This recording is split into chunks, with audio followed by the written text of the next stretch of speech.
Odisha plus खबर ही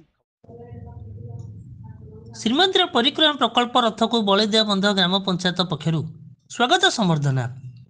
ढेंकानाल जिला सदर ब्लॉक बलिदिया बंध ग्राम पंचायत पक्षर जय जगन्नाथ अर्पण परिक्रमा रथ को पंचायतर सरपंच श्रीमती निरुपमा हाथी स्वागत संबर्धना जणाइबा सहित पुरी श्री जगन्नाथ परिक्रमा प्रकल्प पाई प्रत्येक घर अरुआ चाउल एवं गुआ अणाଯିबा पाई जो व्यवस्था कर आज परिक्रमा प्रकल्प रथ ढेंकानाल कार्यालय बाहरी प्रथमे बलदिया बंध ग्राम पंचायत ठारे पहुँचवर सेठारे सरपंच और संकीर्तन मंडली सह स्वागत संबर्धना जणाइबा सहित प्रत्येक घर मुठाए अरुआ चाउल एवं गुआ संग्रह करा एही अरुआ चाउल गुआ परिक्रमा प्रकल्प पूर्वर श्रीमंदिर को पठाଯିबार व्यवस्था करा जिवो बोली सदर वीडियो आयुष महापात्र सूचना प्रदान करछन्ती।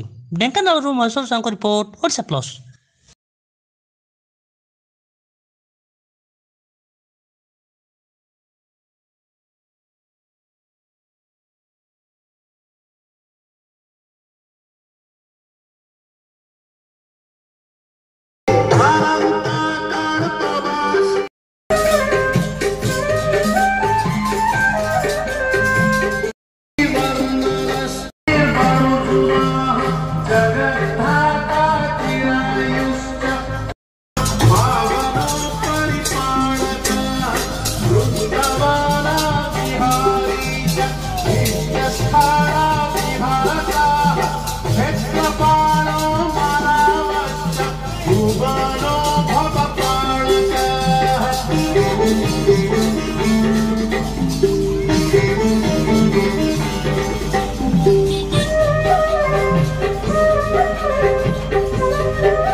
नमस्कार मु बलदिया बंध ग्राम पंचायत सरपंच प्रतिनिधि सुभाष चंद्र हाथी आज आम पंचायत रे सरकार तरफ जो जगन्नाथ परिकल्पना योजना चालुअछि ताकू किपरि भाबे सरपंच महोदय एवं मु सुचारूपे तुलै पारिबु यह ही केवल आमर मोरापु जगन्नाथ पाखे आमर प्रार्थना आउ संकल्प।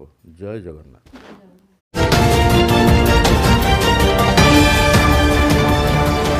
ओडिशा प्लस खबर ही